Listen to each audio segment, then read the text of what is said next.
Greetings, salutations, hello, how are you? I'm the sunburnt Jake Query. That's the incredibly pale Derek Schultz. And this is the incredibly creatively and appropriately named, now charitably award-winning Query and Schultz program on the ISC Sports Network. And Derek, before we get to the meat of the matter and talking about this week's show, we should say now definitively, are we doing the ribbon cutting? Do we know that for certain? Yes. March 20th, Lou Malnati's, Avon, grand opening, 4 p.m. We will be there at 3 p.m. Now, hold on. March 20th. Photos and autographs, no personalized greetings, but we will sign. Hang on. I have a speaking engagement March 20th. You told me you were good. I texted you last week. You said you were good. Didn't tell me what time. Hang on. One pair of scissors. So, single scissor, you and me, chopping some ribbon, eating some za. I have a speaking engagement at 6. You'll make it. Okay. You'll make it, yeah. We have the chopper, so you don't have to worry about Rockville Road. We have the Lou's chopper that we'll take. Okay. Also, third year in a row or fourth year in a row? For American Dairy Association of Indiana That's fastest right. rookie Yes. luncheon. Fastest rookie luncheon. This will be can you believe it? This will be year 4. Because the first 2, remember, were virtual. We did 20. That's right. 21 were virtual. 22 was in person last year, and obviously this year will be in person. Will this be the again. last year, you think? No. I think they're going to keep doing us forever, probably. Because it was so... we got a tearful standing ovation at the end of the American Dairy Association Fastest Rookie Luncheon. People were in tears. Dairy farmers in tears. Because we pull the heartstrings. Not only, the emotion of the moment, but getting to see us on stage and meet us. That was really important and fun. I don't think that most people, by the way, and by the winners do drink milk, and we'll be doing our milk toast. It's when I give the milk toast that people get emotional. It's one of my favorite things, because I talk about what it means, not only the Dairy Association, but milk and the Indy 500 of the people of Indiana. My favorite things, my favorite time of year is right now. Calendar is moving to March. The Combine is behind us. Thank God we're going to talk about the Combine. Big Ten tournaments, conference tournaments, the mid-major tournaments already going on into the NCAAs. IndyCar just started. We're, 7 weeks out from the 500. You're at the light at the end of the tunnel, yes, right? Spring is starting to sprang. Not really the rest of this week, but at least today it's in the 70s in central Indiana. So I'm super geeked up and ready to go. And I'm excited about the show. I am as well. And good afternoon, good morning, good evening, whatever time you might be listening or watching this.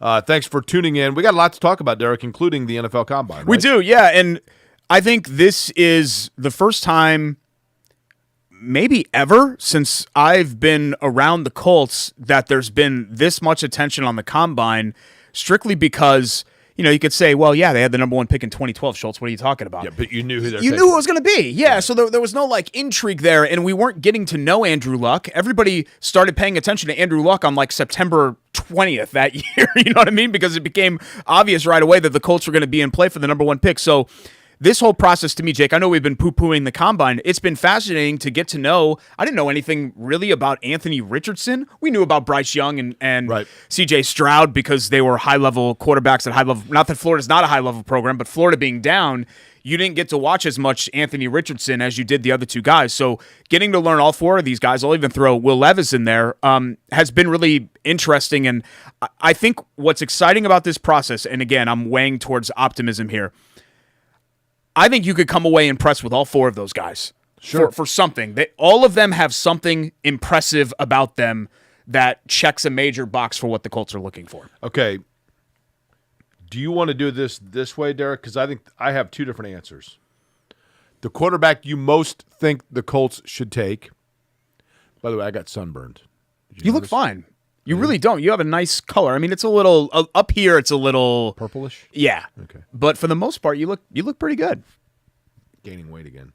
Just relax, okay? It's almost swimsuit season though, so you gotta be careful. Okay. The quarterback you think the Colts will take, and the quarterback you would like them to take. Ooh. See, I think my answer actually might be the same here. If they had their druthers. I think they should and likely will take C.J. Stroud. To me, he is the most ready to play and has, I think, the most ability that translates right. He leaves the least up to chance to me. I would agree with that. I think Young, because of the size and physicality, I think you worry about there. I think Richardson, I don't think Richardson is as raw as people. I think all of the things with Anthony Richardson are teachable.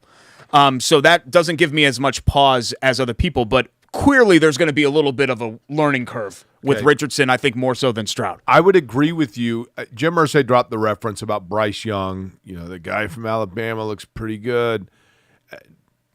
I think that might have been Irsay just speaking from the heart. But the guy that I think they should take, if it were me, is C.J. Stroud. Yeah. I think he's got an incredibly accurate arm. He can run. I think he interviewed well. He seems like a nice guy. I think he is. Now, the one pause I would have there is that Ohio State, he is clearly throwing to guys that he doesn't have to necessarily tighten the window because he has guys that are so open.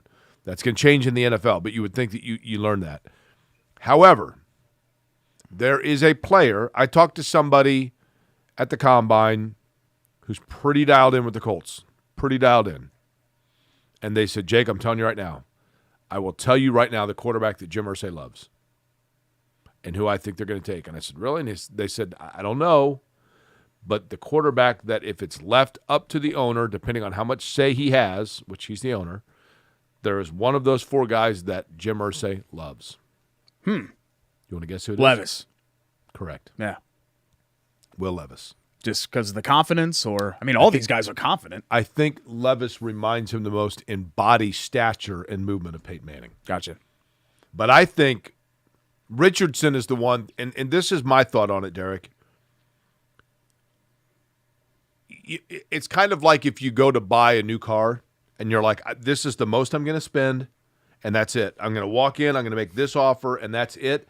And they're going to try to lure me into other things. No, I have to stand pat here.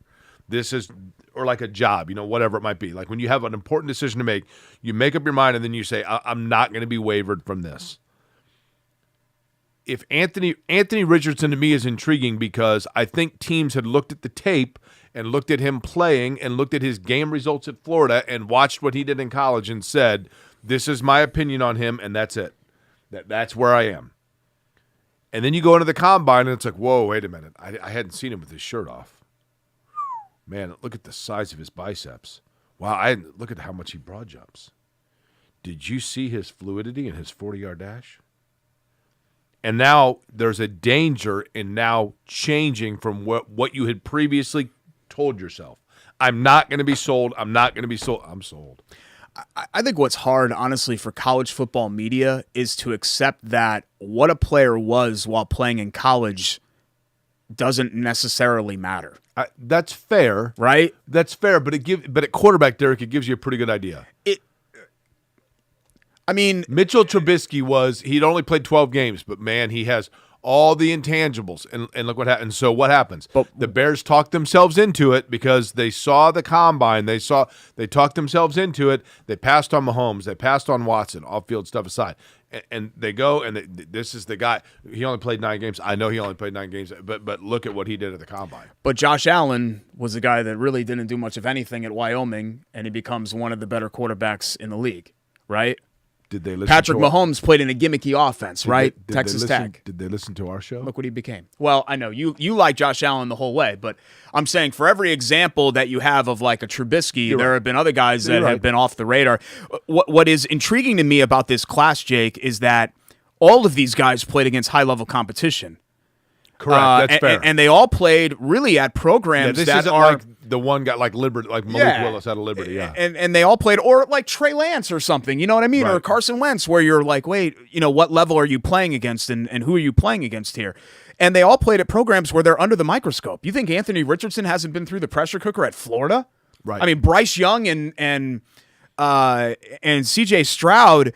Every time they throw an interception, there's somebody in Montgomery, Alabama, or wherever else, Strongville, Ohio, that's saying they should be benched. What's the guy in Montgomery sound like when he calls in his local radio station? I think Bryce Young doesn't have it at all. I think we need to go back to what was the guy's name? John Parker Wilson. Who was the kid that won the championship with them? That had 3 names, like 12 years ago. He might have kicked around the league for a little bit. I can't think of it now. Wasn't Greg McElroy? They had some other guys that were just Ross Parker Wilson, John Parker Wilson. Not A.J. McCarron. No, I got Jim Bob Cooter on the mind now, but he had a name like Is there a that. Coyle in there somewhere? Brody Coyle? Yeah, but that would have been like mid-2000s, I feel like, right? Who's the one that would have been like Mike Shula era, I think. Who's the one that was just with the Niners? Brock Purdy. Brock Purdy. Yeah. Yeah, Brody Coyle. Yeah. But there was one of those guys, I think it was Ross Parker Wilson or John Parker Wilson or something was one of their quarterbacks. But, those are the guys that you wanted. And Stetson Bennett is a great example, like a highly productive college quarterback, a winner, right? But what does that mean compared to somebody that hasn't done that but has NFL traits? Bennett doesn't have NFL traits, or a lot of his traits are not NFL traits. Anthony Richardson has NFL traits. He does. He has traits on top of traits on top of traits. It's about coaching that up and developing that. What traits do you have? Very similar, actually. Thank you. Like a good analogy, I was going to say, who would you compare yourself to for these NFL quarterbacks or these NFL prospect quarterbacks? And I think in a lot of ways, I would be like Anthony Richardson, a little more established, like fame-wise, and career-wise, but traitsy, elite in a lot of areas, and still growing, still ascending, if you will. I'm like you would be. Well, if we were doing like NFL quarterbacks now, you'd be Matt Ryan. But I would be more like the Anthony Richardson type. I don't know if you'd really comp to a prospect quarterback. You're Bryce Young. You'd be like a really poor man's Derek Carr, I'd say. Like kind of over the hill, and you've heard about how he's a big deal for a while, but then you look at kind of what he's done, and you're like, really, is he that big of a deal? I think I'd be more like, give me a quarterback that's incredibly accomplished, doesn't have much of an ego, like does his job efficiently, but the knock on him now is like he probably just doesn't care anymore. Who would that be? That actually is a very honest explanation of yourself. I'm surprised. I don't really know how to react. I didn't know I'd get an honest assessment. Somebody that doesn't really care anymore. You know what, man? If I'm Matt Stafford, I'm kind of like, yeah, I got my ring, whatever. Yeah. I proved that, I could do more than what I did in Detroit. Who cares? I'm Jared Goff. Yeah. There you go. Tall, good-looking, a little bit empty, like empty calories, right?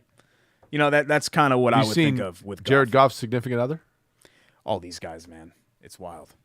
Is it the same woman that he was with as a rookie? Wasn't his like NFL draft? She's the one that's like the Sports Illustrated bikini model. Yeah. I think that's right. Do they still make that Sports Illustrated bikini issue? Did you ever get it? Oh yeah. Oh yeah. Okay. Yeah. The swimsuit issue. Yeah, swimsuit issue. They don't call it the bikini issue. Do they still do Sports Illustrated? I mean, is it like, so-and-so's on the cover of like Sports a Illustrated? print? Yeah. I honestly don't. I'm not trying to be mean. I really don't know if they do or not. I don't know either. Every Thursday, man. But Derek, back to the combine, though. The storyline was obviously this is a quarterback draft. And not because it's, again, I want to be clear here. I think this is a quarterback-heavy draft at the top. But not necessarily because I think there are quarterback-heavy talent as much as there are so many teams in need of a quarterback. So as a result of that, those four guys, in other words, I don't know that Will Levis is franchise-level quarterback or Anthony Richardson, except for that there are probably 9 different teams that are looking for a franchise quarterback. You always talk to yourself. So it ups the stakes. The class that I always use for this is the Cam Newton class, where behind him he had like Christian Ponder and Blaine Gabbert and I think maybe Jake Locker. And, Ponder was a guy that had no business being a first-round pick, but you were so desperate for, I think it was the Vikings, right, that took Christian Ponder. I think in this class, what I worry about, I think the compliment I'll give this class is also the distraction. I think you've got like 4 B-level prospects, and you're looking for an A, right? By B, you mean grade B, not yeah. And you're looking for an A. That said, I just have the sneaking suspicion, Jake, that 5, 7, 8, 10 years from now, we're going to look back on this class, and one of these guys is really going to hit, and one of these guys is really going to be can't play dead and be terrible and be Josh Rosen, out of the league in 3 years. I think that's fair. Yeah, that's fair. I mean that's kind of how I feel. Like Anthony Richardson. Because he's so physical, he was really fast. He's big. He's muscular. He's massive. He could be Cam Newton. He's a really good player, or like a Josh Allen who's athletic and can do. Or he could be Jamarcus Russell. Yeah. That was this huge, had a huge cannon and got to the league and was like, I'm done now. What he has going for him is that at least if you have elite mobility, at least you could do that. Helps, like Justin Fields, right? If Justin Fields never learns how to throw, at least he has that threat. Well, especially in today's NFL. That I don't know that 15 years ago, no, but now. exactly. Or, the Jamarcus Russell era. I mean, that's how Right. much it's changed even in just that level of time. But again, Jake, you could talk me into any of these four guys. Bryce Young is the most ready, probably, but the biggest problem for him is that he's not 6'3". If he's 6'3", he'd be the unanimous number one pick. For Stroud, how tall are you? Weirdly, 5'6" with shoes on. With Stroud, weirdly, his mobility is kind of one of the question marks. If he's the guy from the Georgia game, then yeah, you love what you get there, but he didn't necessarily show that off like in an elite way. Richardson, it's about teaching, it's building upon what he is as an athlete. Is there any quarterback in this draft that was so impressive during the combine that the Chicago Bears decide to trade Justin Fields? No, I think they're going to trade the pick. I don't think they're going to trade Fields. But I heard somebody say, like, I forget who this was. Anthony Richardson's floor is 2022 Justin Fields. And I'm like, his floor? The floor is he's out of the league in 3 years, right? I mean, to me, I think Fields looks like he's going to be a good player. I am very much – there are people that don't want Anthony Richardson at all, don't want to touch him with a 10-foot pole. I am very open to Anthony Richardson. I am intrigued by his ability. He's really impressive. The question that is said, this, I think we've gotten way overboard. If his floor is 2022 Justin Fields, that's a ridiculous assessment. The question becomes this.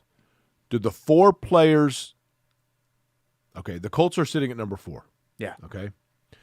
Did they see enough in the combine to say we are safe staying at number 4? Period.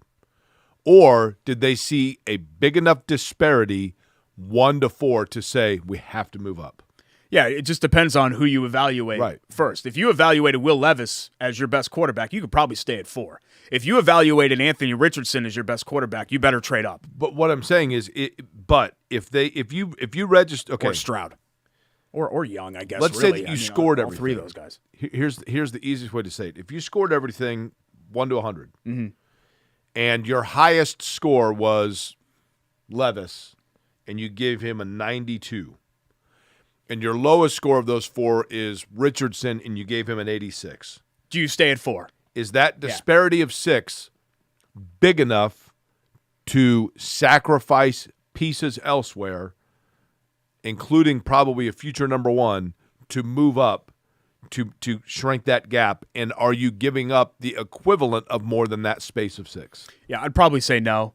I think they're going to stay at 4. What I'm worried about is that, let's say they like 2 guys. Let's say it's Stroud and Richardson. Just throw it out there. And they've got both of those guys at 95, and they've got, for whatever reason, Young, maybe because of the height, and Levis at 82.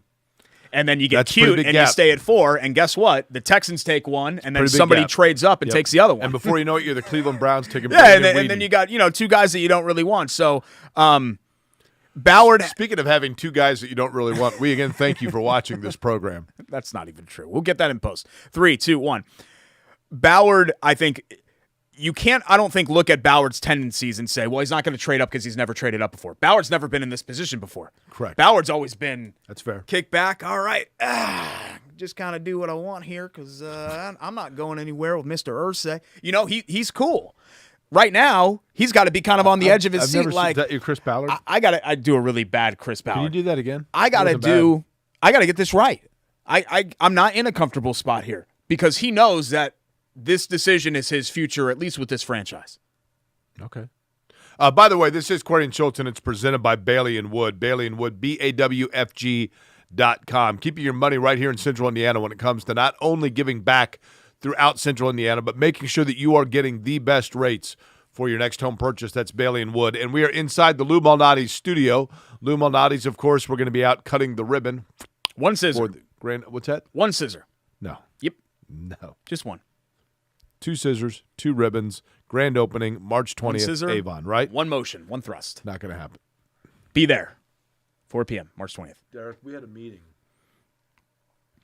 after the last discussion of this. We had a meeting where they said 2 things. Number 1, I don't talk into my mic enough. Yeah, you're just really bad at it. Drives Vince crazy. And number 2, who's Vince? Come on. Okay. And number 2 was no more use of the word thrust. We don't want that word? No. Is that one of our banned words to add to the list? We don't have any banned words. Moist. We banned. Sorry, we'll get that in post. 3, 2, 1. The M word. The five-letter M word we banned. That's a good word to start with, Wordle. Yeah? Because you get. Do people still play Wordle? Oh, yeah, it's great. It's kind of like the Pokemon Go of Well, I 2022. think the whole posting your score, which I never really understood, is weird. It's a little lame. Yeah. All right, so Luz will do all that. And we've got our, by the way, Who's Cooking segment coming up. But we are excited to bring back. I mean, I think we knew that they were always going to come back, but they took a brief winter hiatus. Our friends at Hoagies and Hops. I recommended.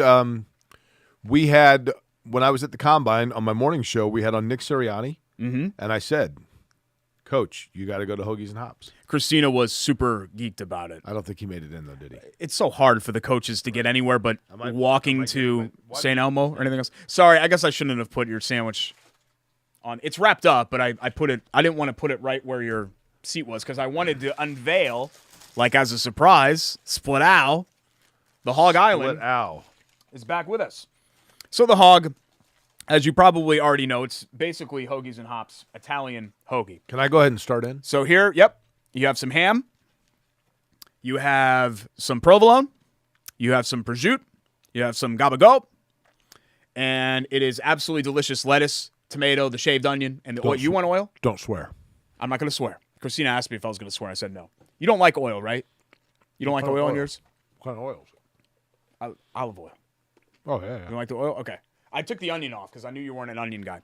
42nd and Boulevard, not only the best sandwich in Midtown, the best sandwich in Town.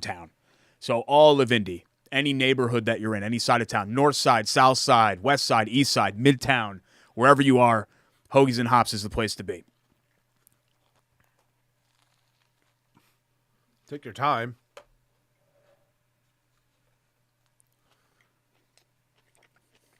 Right. Now, Sean's going to get all mad at us because we're eating in the studio again. Who's Sean? Sean, somebody else that works here at ISC. Oh. And they had an ant problem Really? because of the Hoagies and Hops. I'm sorry. So we have some ants that were very satisfied by the Hoagies and Hops sandwiches. Hoagiesandhops.com. They do catering as well. Also, National Cheesesteak Day. You know what's interesting? Ants are a fascinating animal because or insect, they can carry like 15,000 times their body weight. Yeah, it's like me at the JCC. Don't you think it's odd? What, an interloper? Yes, that's exactly correct.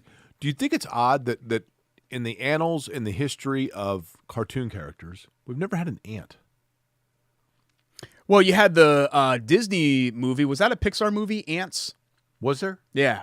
Because I know there have been like shows about bees and about mice and about all these. There was one, and the ants were the grasshoppers were making the ants grasshoppers. Another feed one, all of Jiminy them, Cricket, and then the grasshopper was evil, and then it got eaten by a butterfly or a bird or something. They made a fake bird. I remember watching this with my kid. I think it was a movie called Ant's Life.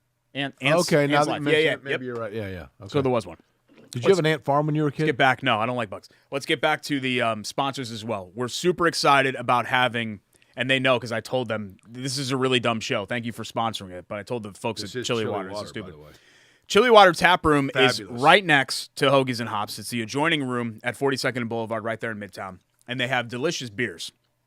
And the best thing to do is to grab a beer from Chili Water and grab a great Sando and have both. So we have, with our Italian today, our Hog Island from Hoagies and Hops, we have the Chili Water German Pilsner. And who better than Schultz to drink the Pilsner?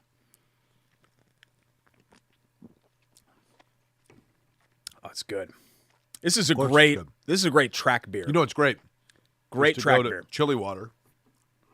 Sit outside there near Fountain Square. Have a cold one, and then walk across the bridge right into the heart of the Fountain Square. Yes, I forgot. They also have the Fountain Square location as well. But the tap room is awesome. It's just it's like a neighborhood place to just go, hang, have a great Sando, have a great beer as well. I want to funnel this. I don't even want to. It's so good. I just want to put it in me. Go ahead. As soon as possible. Well, we don't have a. What do you guys call it? You call it beer bong. Like I came out here when I went to IU, and they're like, "Do you want to bong a beer?" And I was like, "Smoke a beer? What are you talking about? Didn't What's you end up on bong?" a mac and cheese diet for a year because of bong issues? No, that was I got illegal consumption or illegal transportation. 6 days before my 21st birthday, my buddy Eric, who wanted to fight you at the bachelor party, he was already 21. Mistake, so we went to the old Hoosier Liquors on Walnut. This is good. And we had a keg in my car, and he was driving, and there were excise police because they have nothing better to do in Bloomington, who were camped around the parking lot, and they followed the car. We were completely sober. It was like 7 p.m. on a Thursday. Right. And pull me over, and the cop looks at my ID, and he goes, "Huh? So when's your birthday?" And I go, "Wednesday, sir." And he goes, "Huh? Tough break." And I was like, "You jerk." Yeah. I still think about this. I thought there was an issue with an herbal issue with you in college. I was arrested. I don't know. It was a ticket. But yeah, on my birthday. I've had a lot of bad luck on my birthday. How old were you? 19.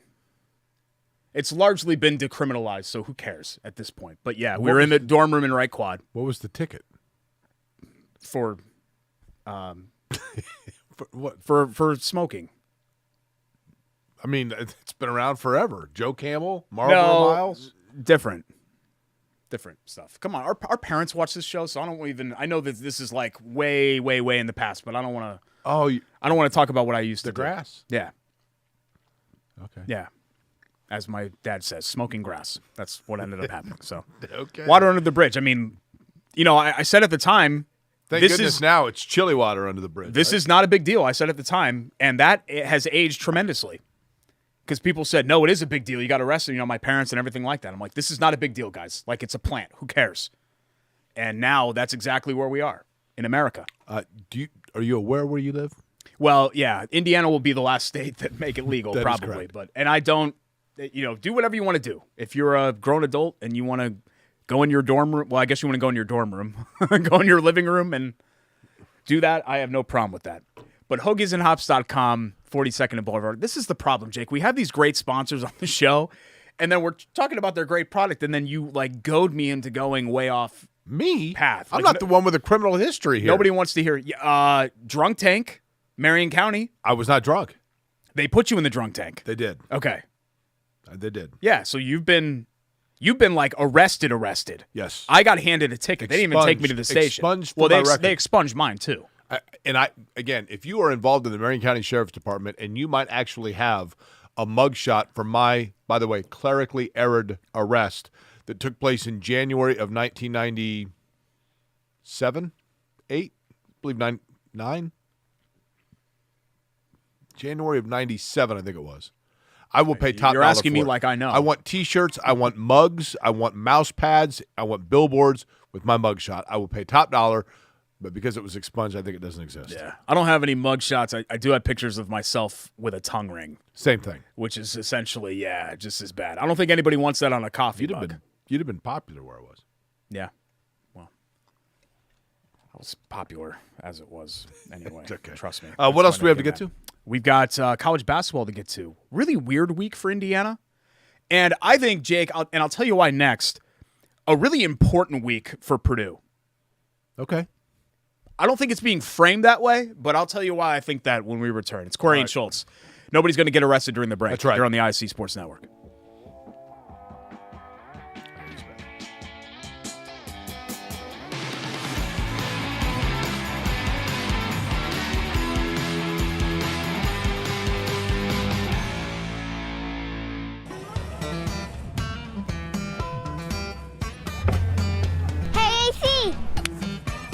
Nice snap.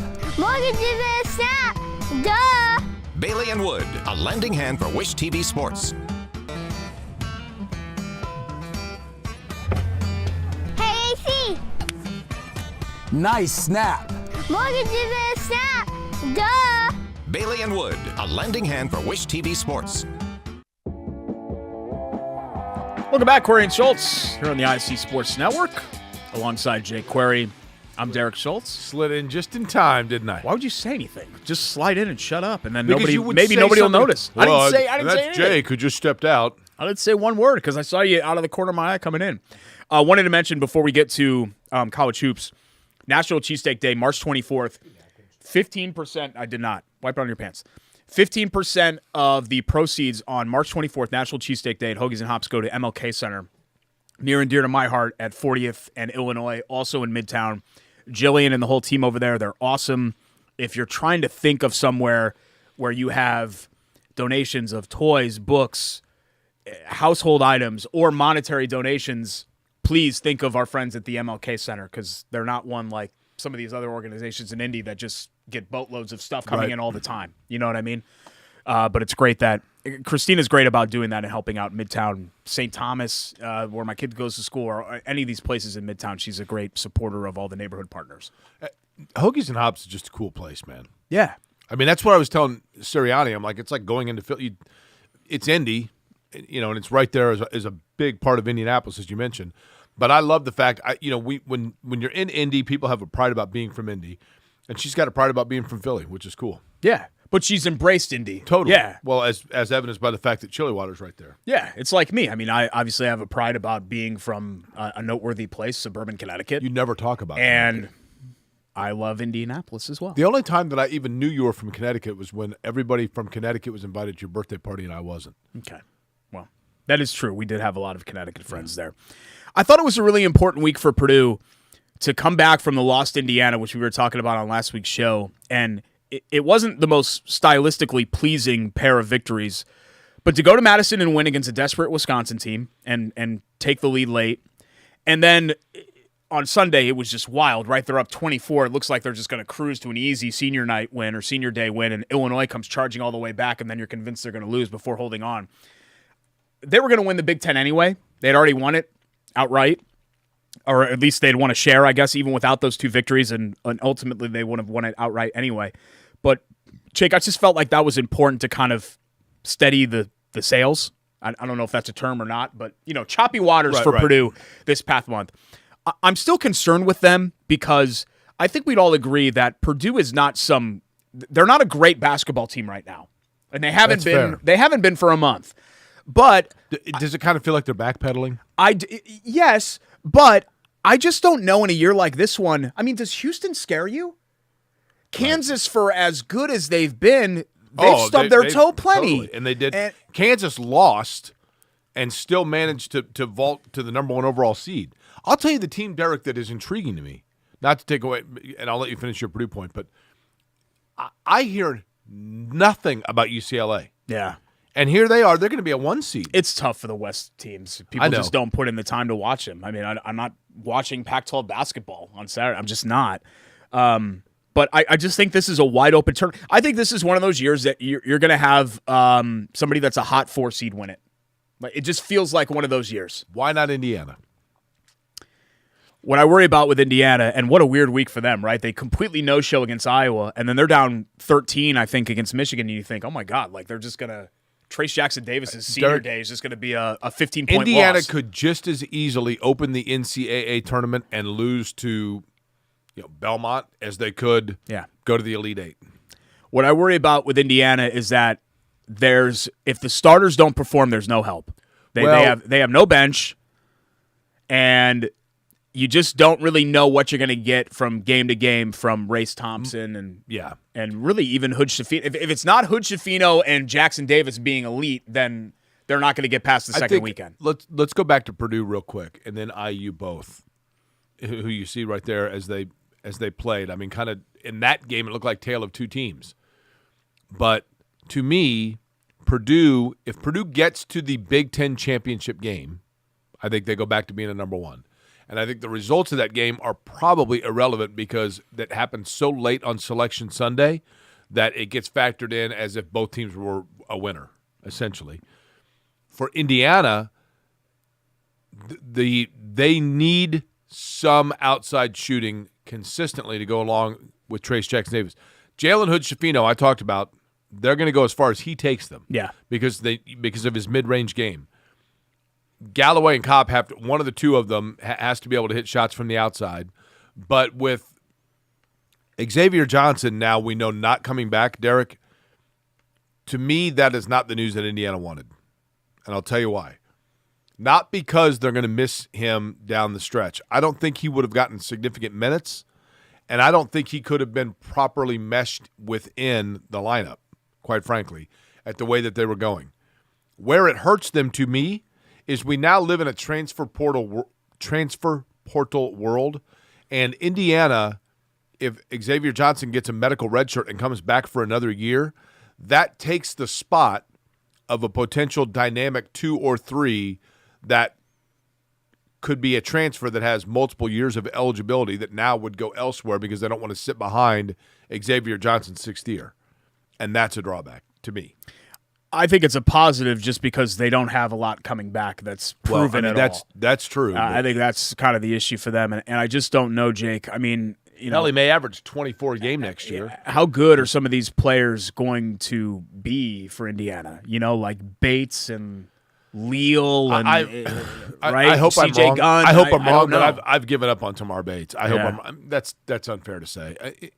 I have decided that that there is enough body of evidence that if Tamar Bates was going to be a dynamic player for Indiana, we would have seen flashes of it by now. And he may be a wonderful guy. I didn't mean it that way, but I think that it's time to accept that he's probably never going to be the marquee star player that we thought he was going to be. Malik Renew looks like literally he is on roller skates for the first time. Yeah, he looks like a freshman again, Yeah. right? Whereas you saw early on, hey, maybe there's something here. And I still think there's something there. There's room for growth with Renew. It's just Hood Schifino was a more developed and finished product. As far as seeding and things like that, can I just say, I hate the Big Ten tournament. Nobody remembers who wins the Big Ten tournament. I said this morning, Derek. The final doesn't even matter because it happens so late. I feel like the Big Ten tournament offers you a chance to have something to be excited about, but it comes at no detriment if you don't win it. I think unless you're a bubble team. Maybe we're jaded because Indiana's been an awful Big Ten tournament team. Right. Purdue has been better. Purdue's made 3 finals in the last 6 years. That's pretty good. Right. But historically, Purdue hasn't been a great Big Ten tournament team. So maybe if we were talking about, Ohio State or something like that, it would be different, or Michigan State, who's had a lot of success in it. But I just hate that the regular season matters more. It's not the ACC or the Big East where the tournament matters more, right? Nobody remembers. And I just don't know if I'm supposed to care. Like, are these games supposed to matter? Like, suddenly, if Indiana were to lose on Friday or Purdue were to lose on Friday, I don't know. Does that really matter? Or would you rather have the rest? Right? Also fair. I think Purdue's going to get a 1 as long as they get to Saturday. Well, and some of that depends on what happens with Kansas. Sure. You can't be looked at in a UCLA, vacuum. right? And I think Indiana looks pretty good for a 4 with the potential of rising higher. I think Indiana will be a 5. But that's kind of where I am with the Big Ten tournament. I know Bob Knight hated it, and we all said he was a curmudgeon for hating it, but maybe he was right for hating it. I think conference tournaments in general are something that we grossly overrate. That's fair. And I just don't know how meaningful they really are. I appreciate the ACC's history. The Big East isn't the same like it used to be when it was Georgetown and Pick Syracuse. one team and right all now that. that's going to win it all. Well, Kansas is my pick to win it all. Okay. Yeah. Because I think they're pound for pound on their best day, they're the best team. Okay. But I think it's completely wide open. I'll go really UCLA. Do. Okay. Pick your one team that gets to a Final Four that people are like, man, I didn't see that coming. I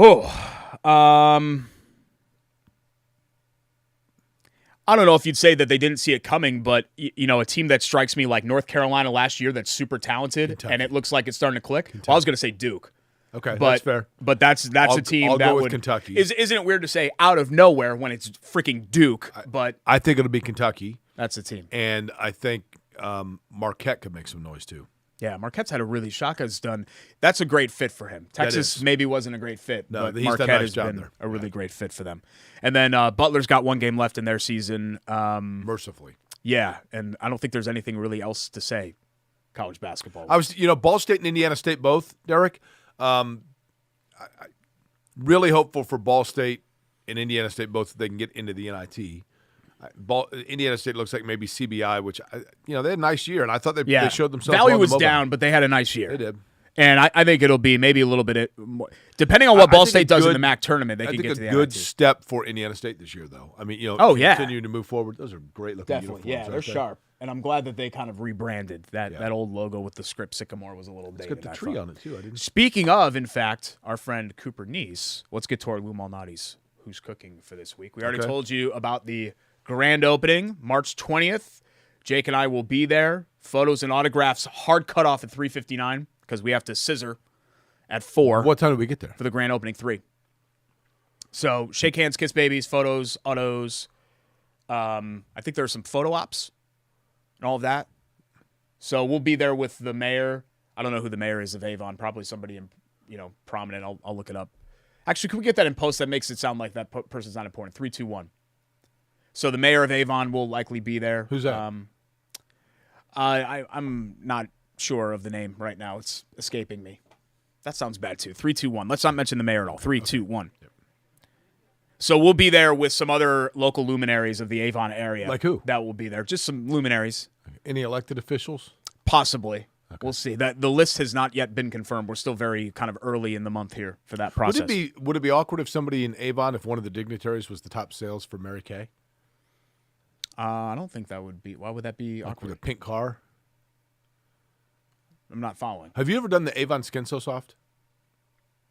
Oh, Avon, like the products Avon? The Avon Skin So Soft is a lotion, but it has in it some sort of an enzyme that is a mosquito repellent. So if you're camping and you put on the Avon Skin So Soft, it actually keeps mosquitoes away. No, I've never put anything on because my skin is naturally moist, so I've never used moisturizer for that. So genetically speaking, if anything, it would probably take away my skin's natural moisture. Earlier in this program, you used a word that we said was banned, and you said there's only one banned word, and then it's the one that you use later. I did. Well, it's why I use natural deodorant, because if you use I have a natural musk that I don't want to mask that much. I want the scent to be part of. I don't want to be perfumed too much because I have a natural perfume that is quite appealing, I've been told. You are one of the most foul people that I know at times. So we're going to get some thin crust pies, some Chicago's deep dish with our friends at Lou Malnati's in the grand opening. 4 Indiana area locations, Central Indiana, also about to be 5, of course. Order.loumalnatis.com. And our delivery code. Why don't I do the hand? Because there we go. Mine's easier to see, right? QNS Friedel 23. Free delivery, any Indiana Central Indiana location. That's right. How do with I do our this? code. Right up here. Nope. Oh, Yep, there you go. QNS Friedel. Type that in. Cooper Neese is our Who's Cooking for this week. How about that game he had? Long career there. Was originally going to go to Butler, remember? Cloverdale and then guy, right? Ended up in Indiana State, former Cloverdale star. 33 points on just 16 shots. Hit 9 from downtown in their quarterfinal win over Belmont. And then played Bradley tough, right? Yeah. Ended up losing by 1. He scored 11 more in that game, but he made the all-tournament team for Arch Madness and a 1,400-point career just about. And he's got a year left, right? No, this was his last year. Are you sure? Yeah, he's done. Yeah, this was his 5th year. So this was the COVID year. I was thinking he had one more. Yeah. But hopefully still one game left. I mean, they'll play in CBI, CIT, right? Yeah, they'll play in something. So he'll have another game. But they've done a nice job. Like I said, when Sherrod Klingsdale's made a coaching change and you go with somebody that's coming from the non-Division I ranks but has won 82% of his games, and it's starting to pay off. I mean, they look like, offensively in particular, they're pretty darn Greg good. Lansing did a great job, and he was a friend of ours. And Great I guy. have a lot of respect for Greg Lansing. But sometimes it's not that somebody's doing a poor job. It's just time for both sides to move on. Right. And it That's felt fair. like maybe that was time for both sides to move on. That sort of situation. Gotta love that play to get to, and the return of quick hits with more college hoops when we return. It's Query and Schultz, ISC Sports Network.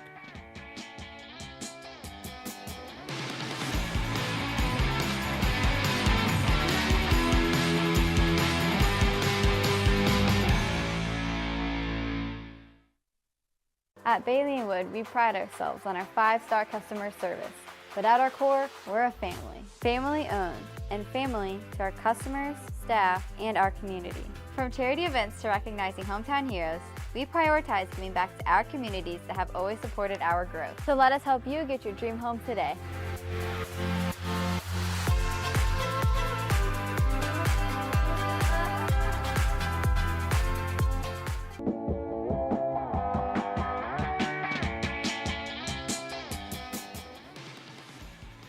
Welcome back. Corey and Schultz, ISC Sports Network. Thanks so much for joining us. My name's Derek Schultz. Do you want to tell them? You want That's me Jake to? Query. I already told them. Welcome back. Welcome back to the show. Hi. How are we doing? Folks, when you go to Chili Water, what I highly recommend is that you enjoy, which is fabulous, right here, the Built to Last German Pilsner. It's good. As a matter of fact, it is so good that Derek decided to share it with friends. Sadly, for Should those share of with us here on the ISC Sports Network, his friends were the Bailey and Wood golf shirt, Okay. What? the Hoagie and Hops T-shirt, the Chateau Kitchens hat, the Bailey and Wood hat, Why would you even mention half of that? my Hoagie and Hops sandwich. Because what wasn't built to last was the entire, 16 ounces of liquid? Because you decided that you would go ahead and just share 10 ounces of it with the rest of the set. Greg, our buddy, Rakestraw, who's on the other side, you all know him, his face ISC Sports Network. He came in to and was handing us something, and I reached over and ended up knocking over the delicious Pilsner, which spilled a little bit on the table, but we cleaned it up during the break, and no one would have known anything. I brought it back completely au natural, and until you said something, no one would have any idea. So I don't know why you have to point out like every mistake on the show. It's weird to me. It's weird that you want to do that. It does smell good, though. It does. It's very Pilsnery. Well, it rules out your natural musk. I do have a natural must. It's very appealing. It's Let's get to our quick hits. The return of quick hits. Congrats to Ron Hunter. Speaking of Rake, one of his good buddies, the former IUPUI coach captured win number 500 of his career. Good for him. Yeah. Green Wave are going to be the number 3 seed in the upcoming American tournament after a 12-6 league season. That's a program that really hasn't done a whole heck of a lot of anything. And, Ron comes in and he builds stuff and He does. makes it better. I mean, he did it at Georgia State. He did it certainly at IUPUI. It'll be his first winning season. He's already in year 4 at Tulane. I didn't realize that he had been there that long. Get this. Ron Hunter in his illustrious career, 20th time that he's put together a winning college basketball season. So Really? credit to him for that. Yep. And, just when Ron Hunter was that guy built that program. That program was the heart and soul of Ron Hunter. And I'll never forget, Greg was on the call when I think it was Matt Crenshaw, Greg can correct me if I'm wrong, had the game-winning shot to send IUPUI into the NCAA tournament, and Ron Hunter screaming across the floor and slapping the ground. And it was a great moment. And then, of course, obviously with the son hitting the shot. And falling out of the Georgia chair. State, falling out of the chair. I mean, he's had some great – but that's the passion that he has. Yeah. And when I was working in television here locally at Channel 6 when he was at IUPUI, Derek, he would come in anytime. He was always willing to sell that program, that school. That's what you have to do. Yeah, and it's paid off for him. Absolutely. Jake's crisp skin is evidence that he was down in St. Pete for the IndyCar opener. He said earlier, I look good. Saw some drama as McLaughlin and Grosjean had the incident while racing for the lead, and then Award's car kind of crapping out when it looked like he might win, and then Marcus Ericsson comes in and swoops in to save the day for a victory for the Indy 500 winner. So what stinks about it, Jake, is that now you're like, hey, we had this kind of fun and dramatic and crazy race. Hope you're cool chilling for the next month, and then we'll be back with more. Well, if you're chilling with chili water, you're A-okay, right? I get it. You want to keep it in March, right? That's kind of the opener of the season. And April, it's all engines go, right? You got 3 races in April, but I don't love the way the schedule sets up because any momentum you generate, it's scattershot. Now you go to Texas for an oval. Mm-hmm. But it was an exciting start to the race. I mean, there was a lot of carnage. There was I didn't get to the start. Yeah, geez. A lot of marbles, to use that term. And for those who don't know, that's a little rubber that comes off of the tires and it accumulates, and then it gets real slick. And if you get out in it, you lose control. The start of the race alone, you had the incident involving Santino Ferrucci, Benjamin Peterson, Elio Castroneves, Simon Pagino, Devlin DiFrancesco, who got launched. Fortunately, everybody walked away. Later in the race, Jack Harvey was collected. An incident was at no fault of his, got hit also. It knocked him. You could tell he was pretty dazed by it. He walked away.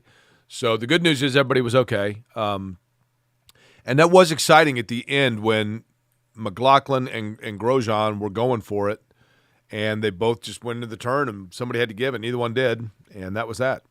But it was good stuff. I thought it was I forgot who pointed this out.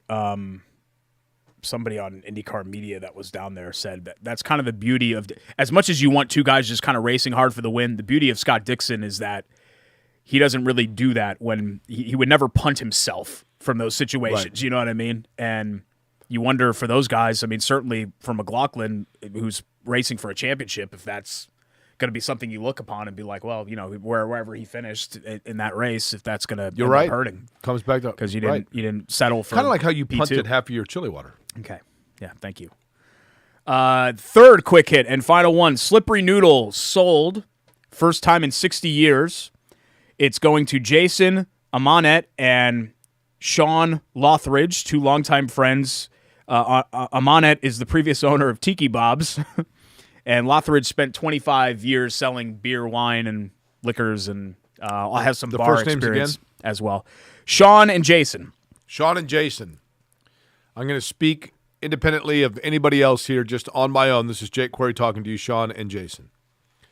As you know, the Slippery Noodle is an iconic establishment in downtown Indianapolis. It features in it the oldest bar in the state of Indiana, and by that I mean the bar countertop, I believe, is from the mid-1800s.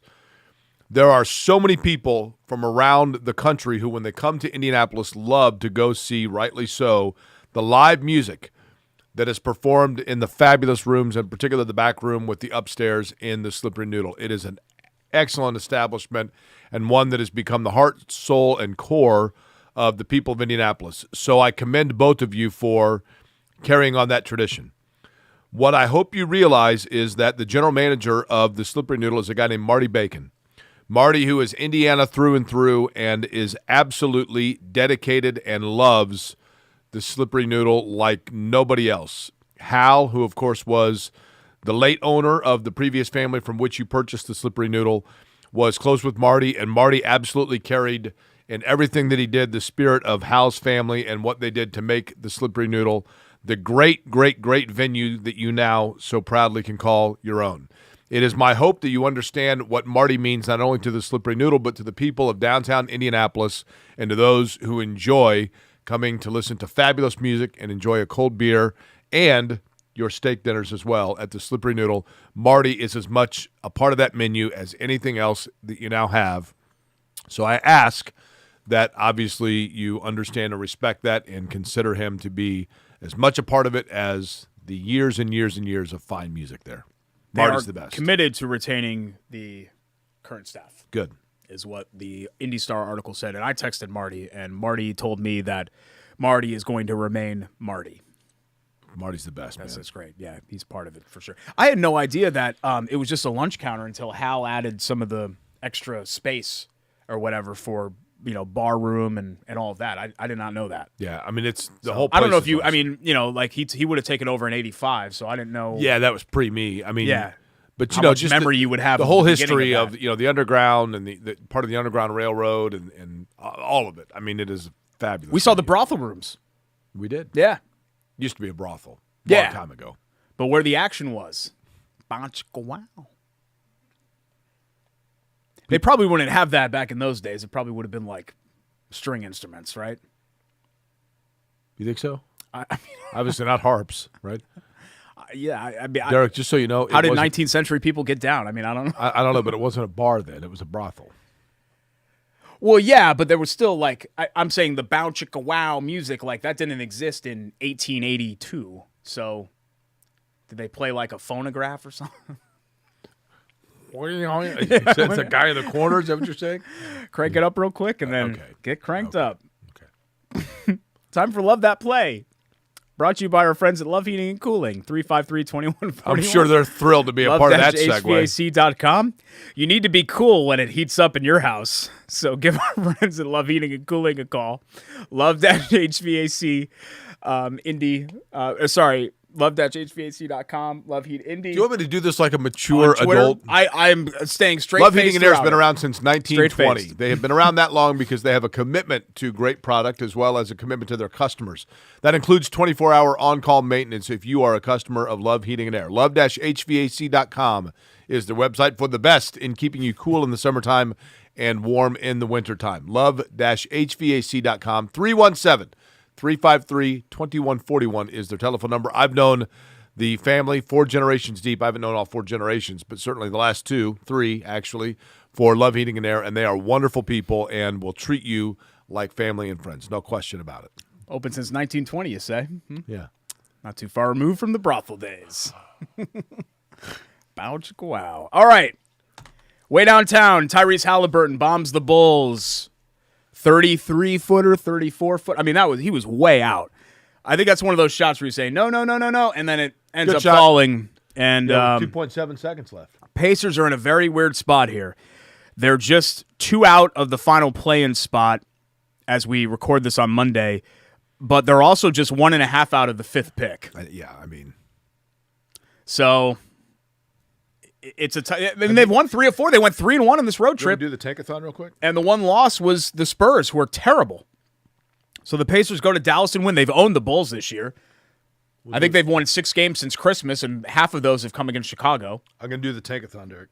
Yeah, look it up right now. But I'm just a little bit worried. I shouldn't say I'm worried here, Jay, because it's me changing my tune. Because I said the results don't matter here. Just go with it, and wherever the ping pong balls go, they go. But it's now that we're in it, it's hard for me to think of a beneficial way for the Pacers to be the 11th best team in the East. Here we go. Tankathon. Where are they? They are sitting at 8. When I do the tankathon, one spin. What they get? 8th pick? 2nd. Wow. One spin? Scoot Henderson. Yeah, okay. But then I spin it again right back to 8. Yeah. Jarace Walker from Houston. But again, maybe you just let the ping pong balls fall where they may. Like, whatever. Hood Shafino on the tankathon. 19th pick. 27th. Okay. That's way off. He's going to be... That feels low. He's between 12 to 20 at this I was point. thinking, late lottery to top 20. That's so right. somewhere in there, which is exactly in your range. Chateau Kitchen's Buy to Bow Bleep, and we will tie a bow on this very mature edition of Query and Schultz here on the ISC Sports Network. Stick around.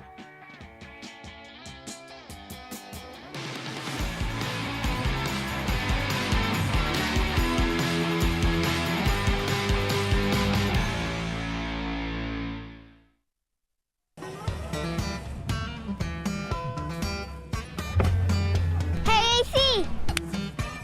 Nice snap. Mortgage is a snap. Duh. Bailey and Wood, a lending hand for Wish TV Sports. At Bailey & Wood, we pride ourselves on our 5-star customer service. But at our core, we're a family. Family owned, and family to our customers, staff, and our community. From charity events to recognizing hometown heroes, we prioritize giving back to our communities that have always supported our growth. So let us help you get your dream home today.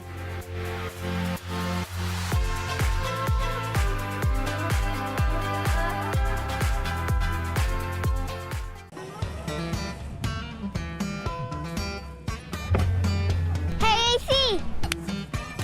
Nice snap. Mortgage is a snap. Duh. Bailey and Wood, a lending hand for Wish TV Sports. Derek, when I was a kid, there was a song. I'm not even sure who does it. Greg might know.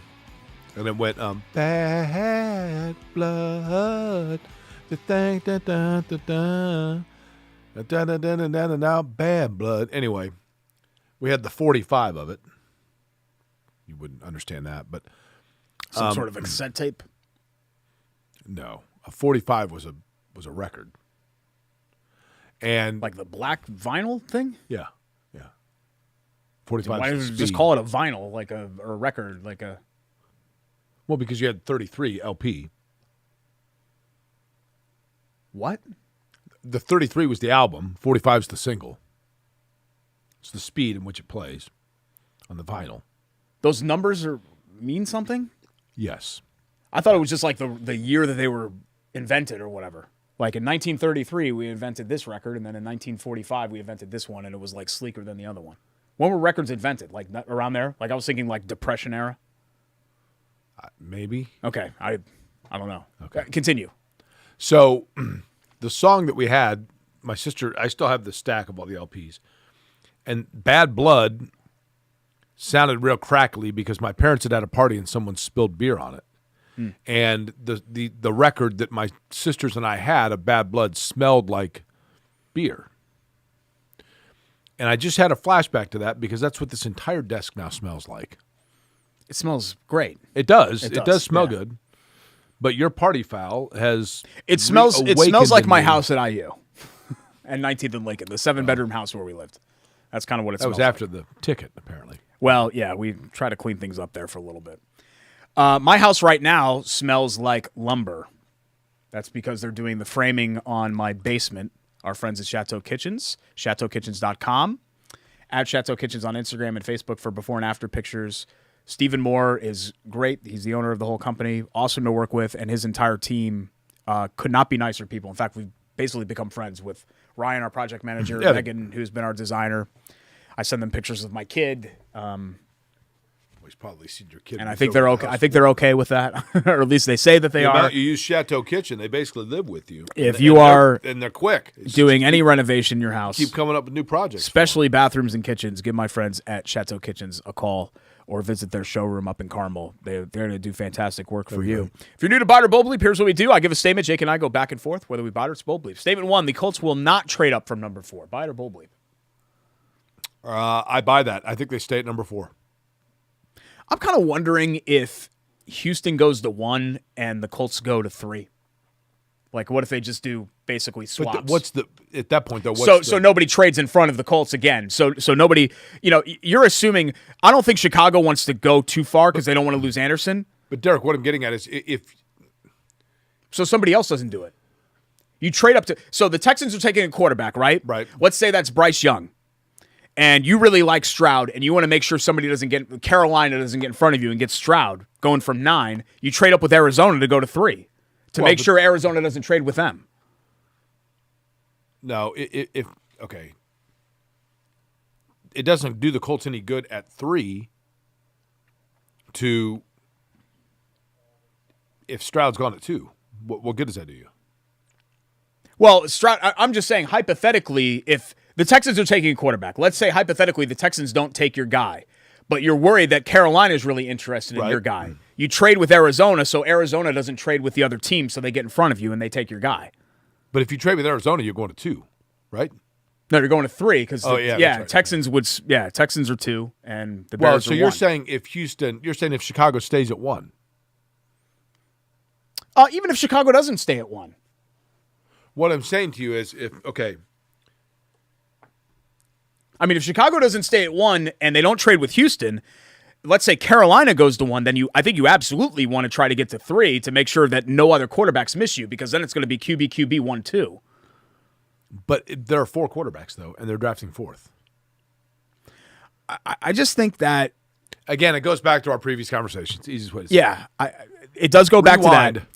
I don't think you can take what Ballard has done in the past seriously here because this is a different situation for him. So I do think they're going to trade up. I don't know if they're going to go to 1, but I do think they're going to trade up, so I buy it.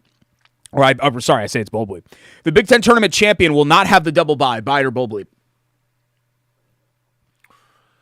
Buy it 'cause it's going to be Iowa. Yeah, it feels like that kind of year, right? Yeah. Like, Purdue, Northwestern, IU, Michigan State are the field. Yeah. I think I'd be inclined to take the field, honestly. Who's to say freaking Nebraska can't make the final with the way that they've been playing? Yeah, you're right. Rutgers is the only one that you'd say, Maryland, the way they guard, but they're terrible away from home, though. If it were at Maryland, they'd go to the Final Four. Poor Michigan. Michigan just loses every close game that they play in. It'd be miserable to be a Michigan fan this year. I think I'm going to buy it. I do. Statement 3, IndyCar taking a month off after the opener is a mistake. Buy it or Bold Bleep? It's hard to argue that. I think that's large. I don't think it's in IndyCar's hands, primarily. But yeah, you would like to have it's a good race, and people I think enjoyed it, and you'd like to be able to follow that up within a week or 2 when it's still on people's mind. Yeah, and people don't realize this. If you watch every race and you know when every race is, they don't realize that Joe Schmo somewhere might have watched that and been like, I'm going to check them out next week. And then you're like, it becomes old news. It's kind of like that with like the XFL to people, right? Or the 500 going to Belle Isle. You watch the 500, you're like, this is amazing, and then you watch Belle Isle and you're like, what? Is that what you... that's what I thought. Didn't you? You should listen to it. Is that still the case? Well, you guys make a ham sandwich sound exciting. Which doesn't... He's getting the white bread and over to Nick Yeoman. Well, are they going to do mayo or mustard here? I don't know. Let's throw it over to Jake Query. In 1927, mustard was invented by John P. Mustard. And, that's... You guys make anything sound great. We wouldn't have to do that if it's from Hoagies and Hops. Oh, I guess not. You'd get the chili water grain mustard. That's right. Delicious. So long as I still get the So whole we're can agreeing. and not the 90% of it that's on the table. We're agreeing by it that Yeah. I think it's a mistake. Thanks to our great sponsors. Welcome aboard to Chili Water Brewing, as well as our friends, obviously, at Hoagies and Hops, Lou Malnati's, Bailey and Wood Financial Group, Love Heating and Cooling, and Chateau Kitchens. Thanks to Vince. Thanks to Rake. Thanks to Jordan. Just like a chili water. Thanks to Rake for cleaning up after us. For Jake Quarry, I'm Derek Schultz. We will see you next time. Quarry and Clean up the Schultz, set. ISC Sports Network. Have a fantastic week, guys.